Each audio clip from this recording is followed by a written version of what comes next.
Happy Friday, Broncos country. Welcome back to another episode of Let's Talk Broncos. I'm Bree Maestas, and I'm joined by Zach Seegers and Joey Richards. Guys, how are you? Doing really good. I'm excited it's Friday. I had a little light, easy day today, which was really good. Watched some draft stuff, which was awesome. Avoided the Broncos Chiefs game all day. but here we are. Here we are where I'm here to talk about it. I'm here to get all of my reaction out there. So yeah, I don't know. I'm looking forward to Broncos football, despite win or loss. I'm always going to be here for the Broncos, I guess. It's an abusive relationship. Zach, how are you?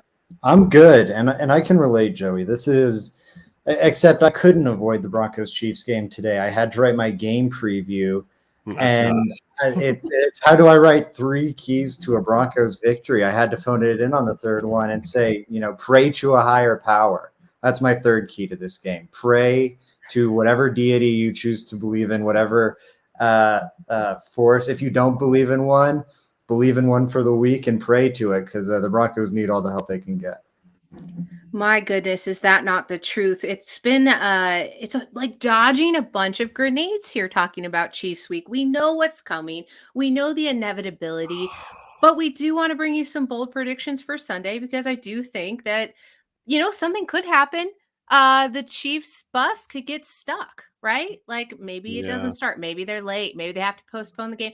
I of course am kidding, but I think we definitely need to talk about this upcoming game. Just to remind everyone, if you're watching over on Twitter, you want to interact with the show, you want to get your questions and comments highlighted, you got to search for Mile High Sports over on YouTube or Facebook so you can join the discussion alongside us. And I think it's time that we jump right into it with the Broncos bold predictions for Sunday. I'm going to give it to Zach. Zach, give me a bold prediction for the game.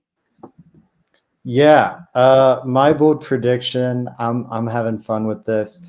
I think the Broncos, the line for Patrick Mahomes here is around like 280 passing yards. I think the Broncos are going to do a good bit better than that. I say they hold Mahomes under 250 passing yards, and the Chiefs cover that 9.5 point spread.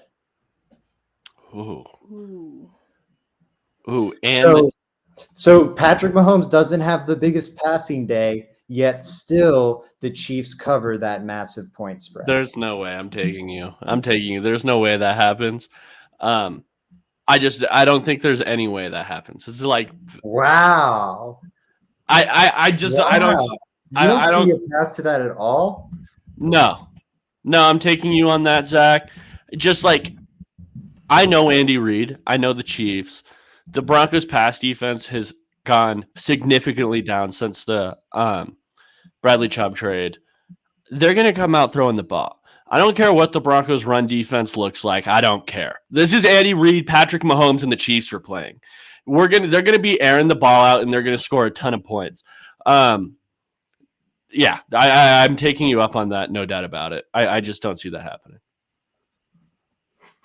I'm concerned. I've been getting conflicting information from every which way, and I don't know if that's a smart idea. The Denver Broncos defense has been pretty lights out here. Zach, I'm gonna take the bet. I just don't see. There's no way. No, Bree. There's no way. I need you to be more confident in this. I need to say there's no I'm not damn way, Zach. No, you need to say that. Say it with me. There is no damn way, Zach. There's no way. I guess you're right. There is no damn way. There's no damn way. Wow. Okay, I'll defend this now. Go ahead. Andy Reid is Andy Reid, and I think he knows what this Broncos team is. I think he knows what he has, and I think he knows where the Chiefs are going. I think they're going to get an early lead in this game, and I think they're going to take the air out of the ball, especially because they can run on this Broncos team. And the Broncos' worst performances have been in games in which they've allowed a lot of rushing yards, and the Chiefs' best offensive performances have been in games where they've run the ball a lot. I think you're going to see a combination of both this week. I agree. Andy Reid's not the most run happy guy. But the Chiefs have been rushing for more and more and more yards as of late. I think I have it right here in front of me. Yeah, their highest rushing yardage. Oh, no, that's their defense. Shoot. 1 second. Week 11, week 10, week 13, and week 12 are 4 of their highest 6 rushing yardage weeks. They're dialing it up at this point in the season. Also, just get out of this game fast. You're a much better team than the Broncos. Just get it over with. Get out of there healthy. No. Oh man, No, I want to. I want to point out Frankie Go because ahead. he falls in line with what we're talking about right now. Pacheco 50+ yard touchdown is my touchdown is my prediction. I'm assuming that you mean touchdown there, Frankie. So it's just a 50-yard touch. Reception or For 50 yards. The 50-yard two-hand touch game. That's a crazy game. he's going Mr. Fantastic. Yeah. Zach, this is the same Andy Reid. I want to say this. The Broncos, I remember this. I wish I had the year on hand. The Broncos are getting dominated by the Chiefs in whatever year this is. And before the Chiefs lead into the run game, Tintari Poe throws a touchdown. They're not doing this. They're not. I'm sorry. This isn't their game. This ain't Andy Reid's style. I don't care. He could do this for 8 games straight. I'm not betting on it. This has been Andy Reid's entire career. When it looks like time to slow down, he hits pedal to the metal. That's not the Chiefs. That's not Andy Reid. I'm taking you up on that. No doubt about it. 2 free drinks. Right. 2 free drinks coming my way. Yeah, sure. And I'll take. I probably I won't take Frankie's, or I will. 50-yard touch is really, really up there. I don't see that happening. Though I will say, the only running back in the NFL that sniffs Melvin Gordon's fumble rate is Isaiah Pacheco. Is it real? Does he? I didn't know that. That was like a week or 2 ago, and I don't know if he's fumbled since, so it might have dropped. But they were like within a percentage point of each other, which Melvin Gordon was like 4 percentage points away from everyone else. So, yeah, it was interesting that they were both Chiefs to me. Okay. Yikes. All right. Should I go? I think I have a good one here. Okay. All right.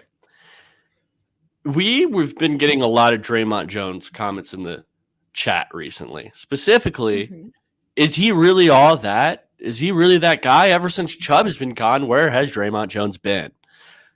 I'm going with, and I'll be honest, everybody, I really have no rationale behind this. I'm just a Draymond Jones fan. I'm going with Draymond Jones, 2 sacks. 2 sacks on the day. He's going to have a big day. Now, the Broncos may still lose. I still think they're going to lose. But Draymond Jones is going to show you why he deserves a big contract. And that's what I'm going with. Draymond Jones, huge day, 2 sacks. 2+ sacks, I'll say. 2+ sacks. If it's more, I win. 2+ sacks. What do you guys got to say about that one? I like the stipulation as if you get 3 sacks and we'd give you the loss. I have to make sure I know how you guys roll, and and you guys will try to count that as a loss for me. So I'm going 2+ sacks. 2+ sacks. Wayne King seems to agree that 3 of them will happen, so maybe 2 of them will come from Draymond Jones. Yeah, damn right, Wayne. But he also says Russ doesn't pull a Mayfield, so thanks for that comment. Wayne and I are in lockstep. Now, here's an interesting little thing for you. I will take you up on it. Something that might point to you winning this bet. Patrick Mahomes, per PFF, is responsible for 20% of the pressures allowed. Because pressures and sacks are also a quarterback stat. Some of it's offensive line, as we talked about with Russell Wilson. A lot of it's quarterback too. 20% Russell Wilson or Patrick Mahomes is responsible for. That ranks 8th in the league, 8th worst. That is. Russell Wilson is 6th worst at 22.6. so it's just a long-winded way of saying Mahomes is taking a lot of pressure, creating a lot of pressure for the Chiefs. So that lines up well for you, Joey, I think. However, actually even at a similar rate to Russell Wilson. However, Patrick Mahomes hasn't forced a single sack himself. And I'm trying to see how many times he's been sacked on the season here. I don't think it's been much at all.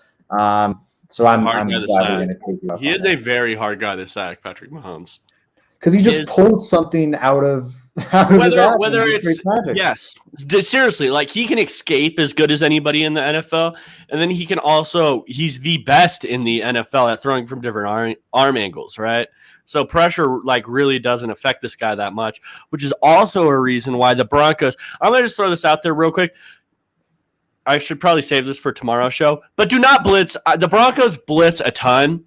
Especially on third down. Do not. This is not the game to be doing that, Evero. I don't think so. I think Evero's smart enough to dial it down. I hope so.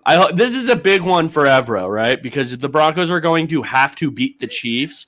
I have made points where it's like, oh, I want Evero. But if he proves that he's not the guy against the Chiefs, like that's a big deal, right? Like if they just put 40 ball on us both games, like that'll probably change my perspective a little bit on whether I want Evero. So this is actually a really big game for Evero. I want everyone to know that. That's a big one. Yeah. That Mahomes definitely has been sacked. Sorry. Well, go ahead. Mahomes has been sacked 19 times on the season, but just 3 over the last 4 games. Ooh. It'll be 5, and then Draymond Jones will have 2. That's what I'm saying. I think the Broncos could get 2. I just don't think Draymond is going to have those. So I'm taking the bet. Draymond haters. It's not even about that. I think here's the thing. If he's, in combination with some other, heavy hitting linebackers, I think that could possibly happen. I really like Frankie's addition here. Chiefs go up by so much that they put in Chad Henne. Then Chad Henne throws a touchdown. They'll do all that before they start running the football, Zach. This is exactly to my point. They'll do all this before they start running the clock out. I said Mahomes passing yards. So if they take Mahomes out of the game, that could still work in my favor. It could, but this is a great point by Frank here. This is the Andy Reid offense. They'll go down throwing with Isaiah Pacheco at quarterback before they start trying to run the football out. Also, it bugs me that Pacheco wears number 10. It throws me off all season, seeing that number 10 like at running back in the Chiefs offense. Calm down, old man. Wayne King says Browning may get there with his speed. We have been seeing, Baron Browning having some bigger splash plays, getting back to his level. Joey, how do you feel about that? Fun matchup between him and Orlando Brown, right? Like that's a fun matchup. Huge tackle there. But yeah, completely different type of players. You have an athletic freak that's a little lighter in him, and then Orlando is a huge mammoth of an offensive tackle, and I hope we see that matchup a lot. He also followed that up with Browning can catch Mahomes. Go ahead, Zach. Yeah, that's going to be an interesting one, that matchup with Orlando Brown, because they're very different players. I feel. Yeah, that's going to be an exciting one to watch. Though it will be, I don't know. I don't even know, man. It just feels so hopeless. Are they even going to get their chance to pin their ears back and rush Mahomes a ton? Joey believes so. I kind of don't think they will. I think this game's going to get out of hand quick, and I think it'll be over fast. That'll be a nice thing. I think the front four should be pinning their ears back on every single play because I don't think that Andy Reid will stick with the run. There you go. I think game planning, I agree. Whether it's 1st and 10, 2nd and 5, maybe 3rd and 1, I wouldn't. But almost every other one, I'm just pinning my ears back if I'm the Broncos. And I'm not bringing extra guys. I'm rushing with my front four. If they get there, they get there. If they don't, they don't. That's what I'm going with. Guys, I don't feel good about mine anymore because I wanted to believe in the Denver Broncos defense. I want to believe that there's going to be so many pressures. Patrick Mahomes is going to end up making a couple of missteps. I want to say that the Broncos hold the Chiefs to under 20 points, 20 or under points. That would mean they don't score 3 touchdowns. This is a I good one. But I want it to be so close, like excruciating. If we're gonna lose the Chiefs, we might as well make it freaking interesting. All right. Like I already know the outcome here. But what if they don't score over 20 points? I mean, I would be excited. I think that the Broncos could score 0. And if the Broncos held them under 20 points, I'd say we had a W of a day. I would say that I am definitely taking you up on this. I think the Chiefs will score on the Broncos quite frequently. I don't know how frequently, but just from everything I've looked at, the Chiefs are amazing. I don't think so there's some players, right? If we had Ronald Darby and Randy Gregory, I think that changes the complexion of the game. I really do. And Bradley Chubb. I wish this game was like in week 5 when both the Chiefs offense was awesome and the Broncos defense was like at their peak. The Broncos would have lost, but at least we would have had like a Titan-sized matchup on that end. Like the Raiders games have sucked. Two painful losses for the Broncos. But at least it was like you got to watch Devontae Adams, Pat Surtain, and that was fun. You would have had like a whole team version of that with Chiefs offense versus Broncos defense if we got this earlier in the year when the Broncos defense was at full strength. Can you believe that? And now it's really a bummer. Man, can you believe the Broncos front four on defense at one point was Bradley Chubb, Randy Gregory, Draymond Jones, and DJ Jones? That is like an all-star cast front four for a team that I think is in the bottom 5 paid for defensive linemen. Yeah. Like that's I'm starting to have some Bradley Chubb remorse. I mean, I don't know how the Broncos could have figured out a long-term deal, and that was a lot of my argument. So I'm maybe not looking at this the most analytical way possible. But with Randy Gregory's health stuff and Bradley Chubb, now you're down like 2 elite guys and Von Miller. Like the Broncos have had 2 top 10 pass rushers, homegrown guys, walk out the door. And I wonder now if they just have like a lot of really good guys and not that elite edge rusher, like true difference making edge in the building anymore. And it just, it worries me a little bit. Like, dang, should they have just figured out a way to make it work with Bradley Chubb? I mean, I think so. I don't know if they could have made it work long term. That's my one hesitation. I disagree with both of you. I think that the trade was I think the trade was good. Frankie and I have a draft podcast we do every single Thursday, and that first round pick has made things really exciting. Also to go along with it, I don't know if you guys are going to have the same POV come next year. That's my thing right now. I think that this is the Bradley Chubb thing would be great for right now, but here's the deal. The Broncos don't need to win right now because they're already out of the they're not making the playoffs, guys. We don't need Bradley Chubb. We don't need him right now. Pass rushers. It hurts to lose 2 special pass rushers, and I agree, Joey. I think on paper you're totally right. That also aligns more with the cut Russ movement. Cut Russell Wilson. Fight the power. So I'm with you on that front, Joey, but I don't know. It sucks to see what he's doing against the 49ers and hear everyone raving about it nationally. And it's just like, I don't know, man. It hurts. Yeah. If you want to know what Zach is talking about, Denver Media's own mercenary grassroots boots on the ground initiative, you need to check out Broncos Country Tonight featuring Zach Seegers. You can catch yesterday's episode. And I would say, give him your 17 minutes, listen to the whole thing. You may not agree with all of it, but the argument is there. And it is very much so something that you need to take into consideration. And that is my puff piece for Zach Seegers' work. I want to ask you all, because Frankie has asked us, if Hackett goes 2-0 against the Chiefs, can he save his own job? First of all, Frankie, I will take whatever you're having. Guys, can Hackett save his job? No. I don't think there's literally anything the Broncos can do the safest right now. The safest job. The only thing I think that he can do is if Russell Wilson starts looking like Russell Wilson used to for the remainder of the season. But other than that, I just don't see a way.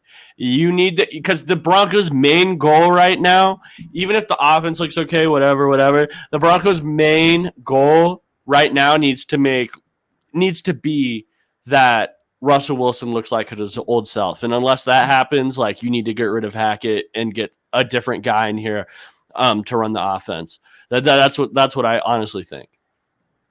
I think the Broncos have to go like 5-0 or maybe 4-1, including 2 wins against the Chiefs. And one of two things. Either one, they average like 33 points per game on offense, and like Joey's saying, Russell Wilson looks good. Or B, Russell Wilson gets injured or re-injures something, misses the final games of this season, Brett Rippon comes in, and the offense looks considerably better. I don't think it would happen, but like if Rippon came in and all of a sudden the offense was like good, not great, but just like functional, like 25, 26 points per game, and they like won 4 or 5 games without Russell Wilson, it would be really fucking hard to sell it as a Nathaniel Hackett disaster and not a Russell Wilson disaster. It would be so hard. And I think that could potentially save Hackett's job. I don't know if it definitely would. I think it could. That seems out of sorts. I don't think any of that's going to happen. I don't think that they would Well, go. I think it's not. easy. Of course yeah, not. Zach, are you being I'm not predicting how the season's gonna go. I'm saying it could if that wild shit happened, or like if aliens descended and demanded it be. Go on the timeline and say that at Zach Seeger said the Broncos are going 5-0 and the Broncos are going to average 30 points a game. That's what we need. Quarterback with Rippon at quarterback. Yeah, please make sure you type all of that, and then at Zach Seegers. Yeah, I feel like Rip 30 PPG. Let's get it trending. I think you'd have to be doing whatever Aaron Rodgers was doing during the offseason in order to make that logical timeline make any sense. Frankie, to answer your question on my side, I just don't see how it's inevitable. Even if there was improvements made along the way, I think that it's been shown tremendously that if they're going to continue with Russell Wilson, that Hackett is not working out here. Also, Broncos country turned expeditiously, and I don't know if there's any reeling them back in. It'll be interesting to see how much the front office takes into consideration there. Wayne King screaming, no. I'm right there with you, Wayne King.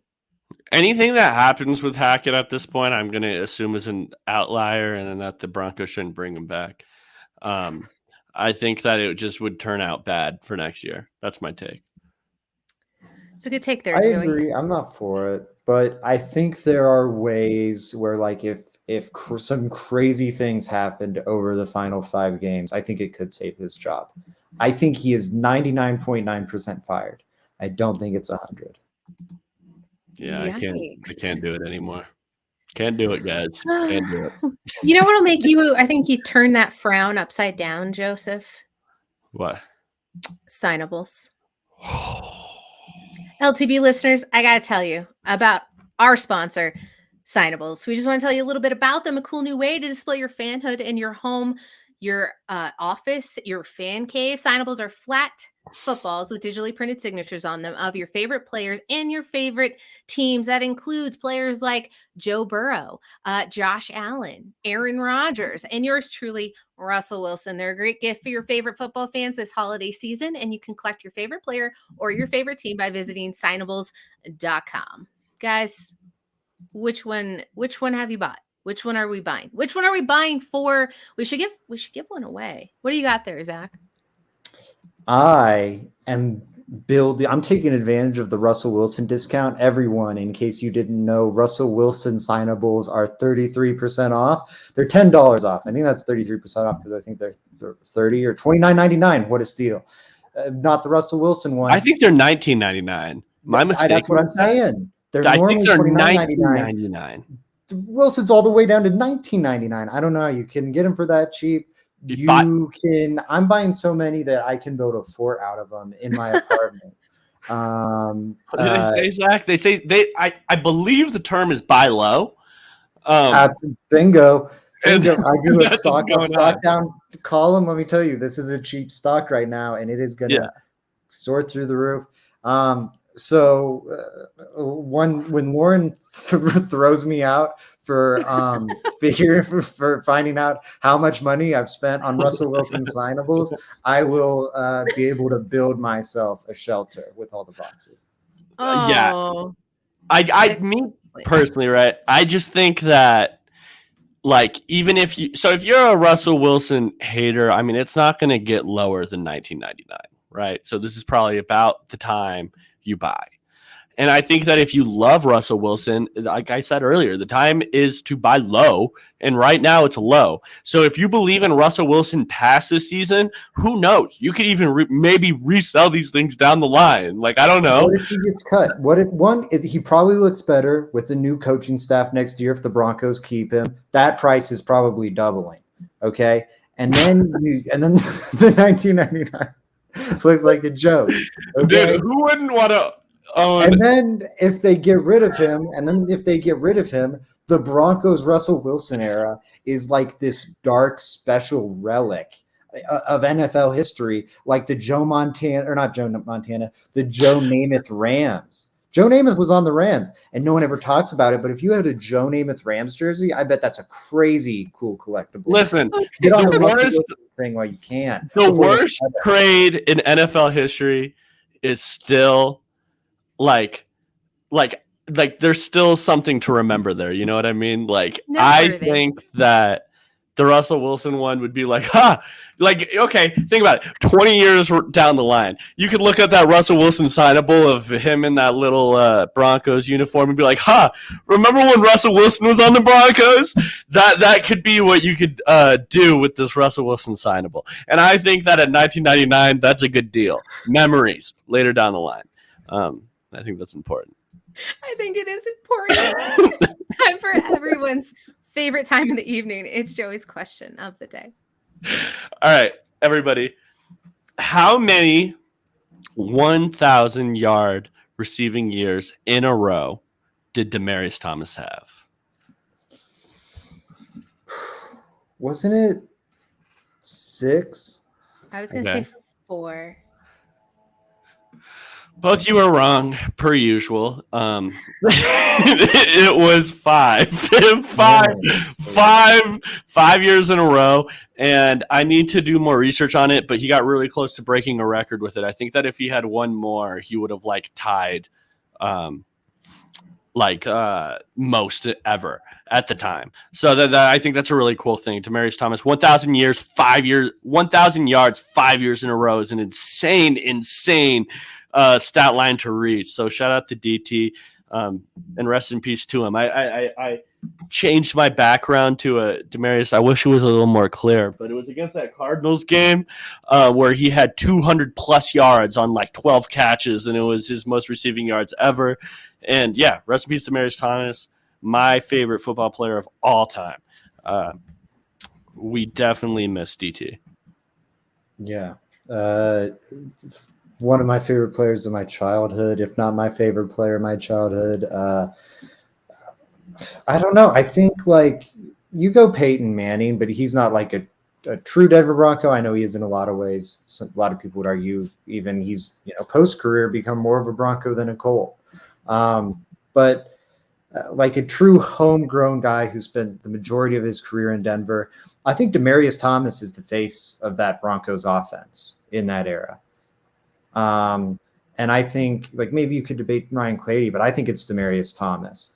And I think the face of the defense is Von Miller, and those are the two faces of the 2010 Denver Broncos, along with Peyton Manning. And he should be enshrined as such. I love Joey's tweet. I think it was Joey's tweet earlier today that was what are we doing? Get this man enshrined in the Ring of Fame. He absolutely has to be, just like, get it over with. He deserves a spot there.